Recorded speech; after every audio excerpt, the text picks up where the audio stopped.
Simple question. Could you have a hidden food allergy? Well, millions of you are walking around with a hidden food allergy that's lurking inside your body and you don't even know it.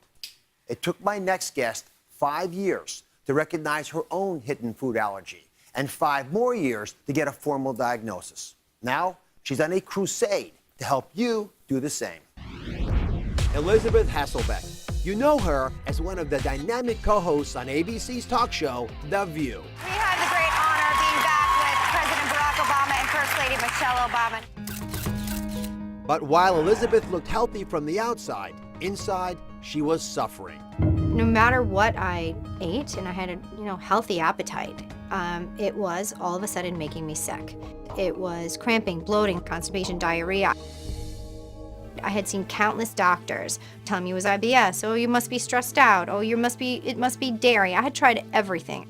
All they kept giving me was medicine, which didn't work. The next step was surgery. When I went to Survivor, my diet consisted of rice and some fish. When I was there, every day I felt better. I felt like a new person. Came back to the United States.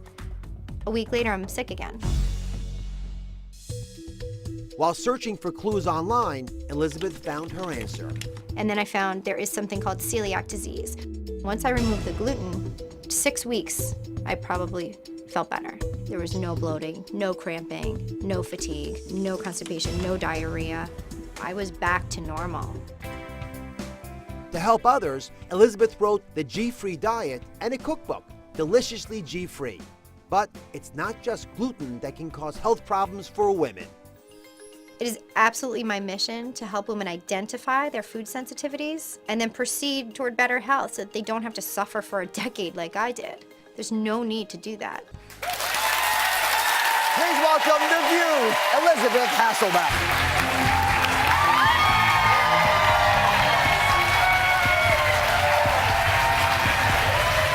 I feel so much better now. You look great.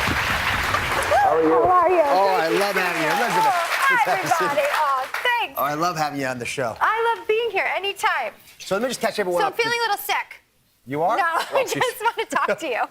Well, I love having you here. And bring everyone up to date here. Elizabeth's, you came here today. She's going to sound the alarm on an even bigger issue than her gluten insufficiency, because there are up to 200 million people. That's more than half the population who have hidden food allergies that are making them sick. Yes. So I'd love to start off by understanding why you want to go into this crusade. Why do you feel so passionately about getting women to wake up to hidden food allergies? Well, first of all, I think women in particular tend to deal with their symptoms slightly better than men. No offense, Dr. Oz. I do think that we are used to sort of cycles of our body feeling well and then not and dealing with it. I mean, how many women do you know through the day, right, that say, I'm feeling so bloated. We see this all the time. Well, we have to understand why. And I think that, it took me so long to get a proper diagnosis. You mentioned 10 years before I got a formal diagnosis about my celiac disease. 5 before I started actually doing something about the pain and realizing what it was. I think that what that did was open up the dialogue for me with others about what they're feeling and why they're feeling so poorly, why their body's really not the best it can be, and then what can be done about it. And I think the main thing that needs to be looked at is food. And we pay attention to it with kids. I mean, you walk into a school, what kid has what food sensitivity. They're basically walking around with stickers on them. Right. I can't have nuts, I can't have seeds, I can't have this, I can't have that.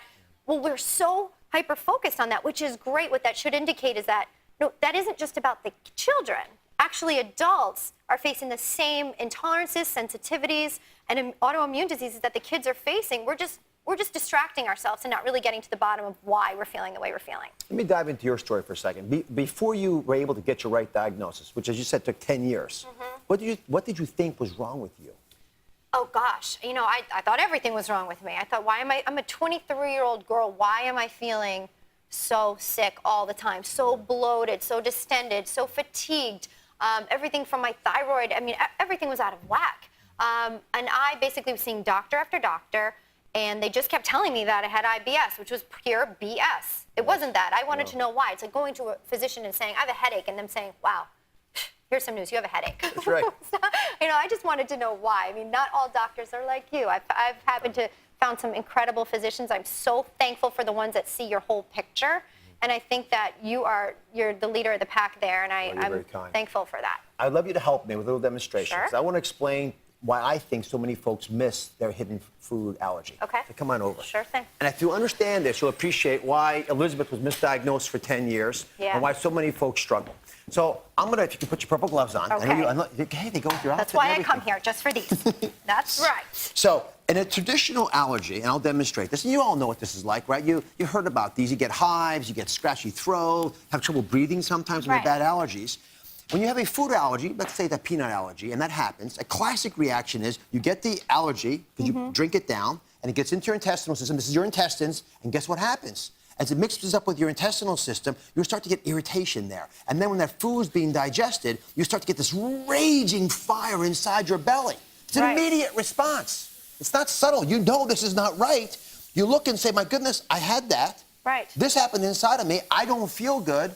Your body's reacting and telling you to be careful about this. That all Right. makes sense. And that's a clear sign. So you automatically do something about that, right? Immediate. Right. Now, let's talk about what happened to you and what's happening again to 200 million Americans. More than half the women in this country are suffering from this. Wow. Go ahead and pretend this is a hidden food allergy. Okay. Okay?